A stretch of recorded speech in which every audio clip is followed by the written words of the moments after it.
Welcome students. Today we're going to be taking notes on evidence of chemical changes. So your notes today are going to come in the form of a foldable. So you will begin with your one paper that looks like this. You will go ahead and fold it vertically.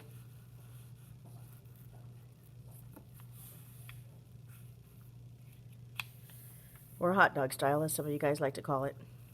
So there are 7 different ways in which we can tell that a chemical reaction has taken place. So therefore we need to make 7 different little folds. So ultimately it's going to look like this, just kind of letting you know. Ultimately it's going to look like that. But we need to go ahead and draw in 6 different lines to make 7 sections. So I'm going to go ahead and begin by drawing my lines. It doesn't need to be perfect, but I'm just going to go ahead and use this right in here for that.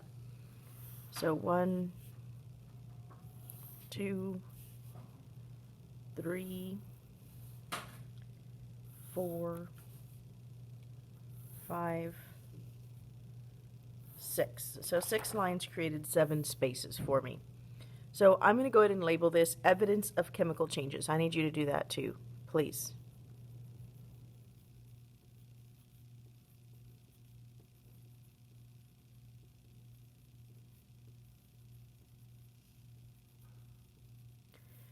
Okay, there is a mnemonic device that we use in order to go ahead and help us to remember the different types of evidence.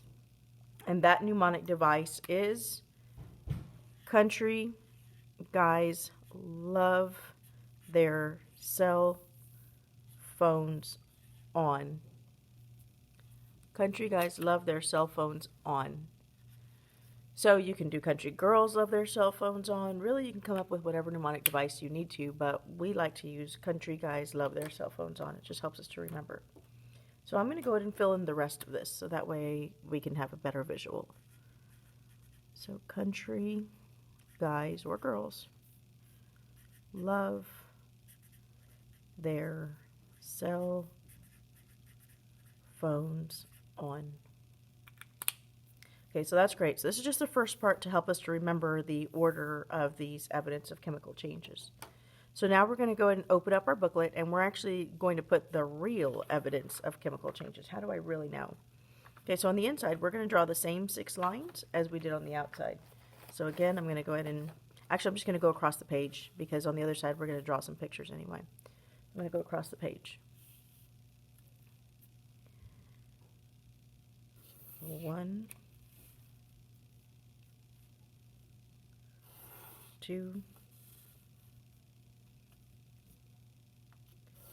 3, 4, 5, and 6. Okay, so I'm going to go ahead and begin on the right hand side of my paper. So again, I'm going to start with my mnemonic device to go ahead and help me out.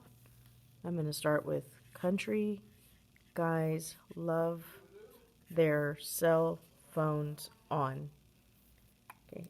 After this, now I'm actually going to put down what they actually stand for.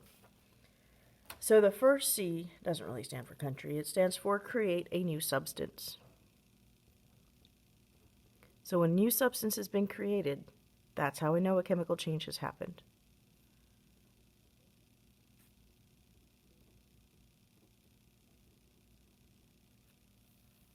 Okay. The G means a gas has been produced.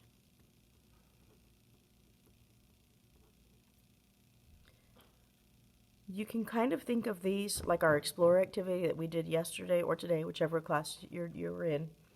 Then whenever we added the damp rid, which was CaCl2, and the baking soda together, which was 2NaHCO3, plus the catalyst of water, then we got a new substance. You guys saw that a gas was formed.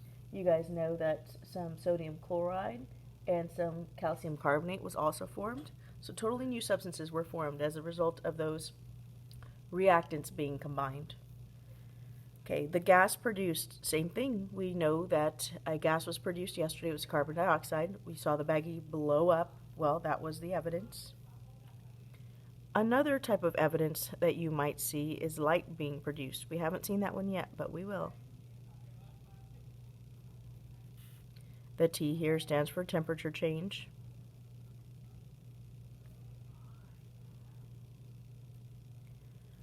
Again, yesterday you saw that the damp rid, when water was added to it, it was extremely hot. And the baking soda, when the water was added to it, it was extremely cold. So there was definitely a temperature change. I didn't heat that up in the microwave, or I didn't add some ice in there. It was an internal change. Okay, the C here stands for color change. The P stands for precipitant.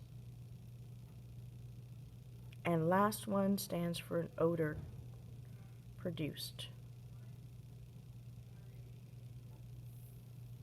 Okay, so an odor produced.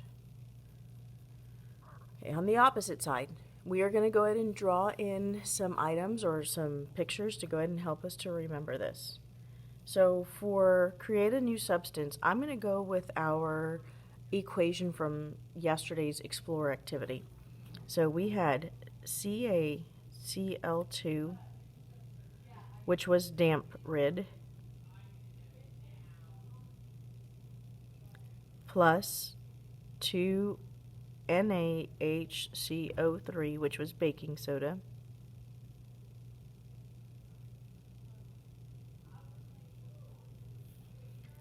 with the catalyst of water. So these were my reactants.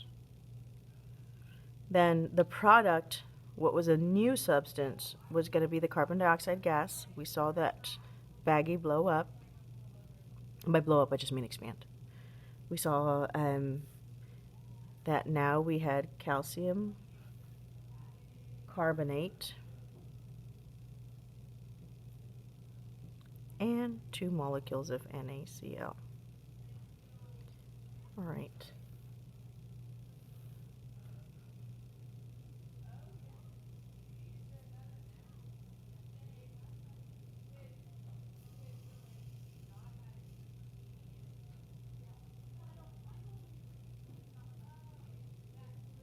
Okay, so a gas being produced. Yesterday you guys saw that a whole lot of bubbles went ahead and were produced when we added the baking soda and the water and the damp rid and the water. So right in here, we know that a gas is produced because we saw bubbles.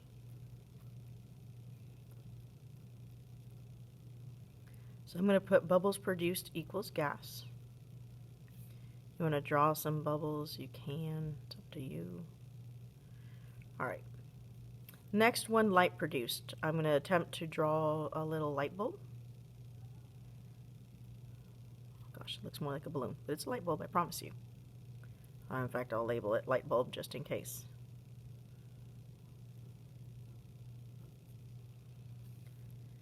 Next one, temperature change. I'm going to draw a little thermometer. You guys feel free to draw something a little better, but this is my thermometer.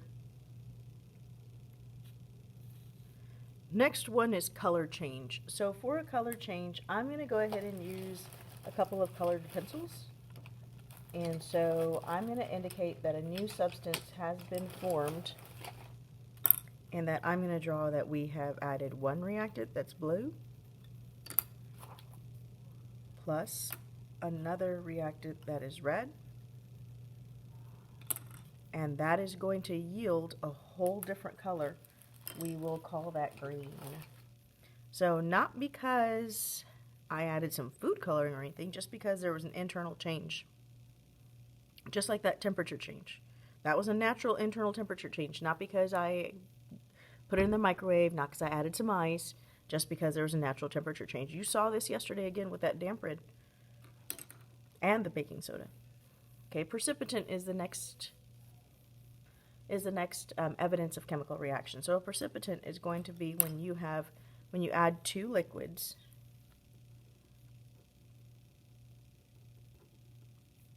to make a solid. We will definitely see a couple of examples of this throughout this week as well. Last one is odor produced, and the only thing I can think of there is to draw a little nose. That's my version of a nose. Excuse me. And I'm just going to put smells. All right, kiddos, you are done. Feel free to add some more color if you'd like. Go ahead and put some glue in the back of this and put it into the back of your journal. Thank you so much. Hope you learned a lot. Bye-bye.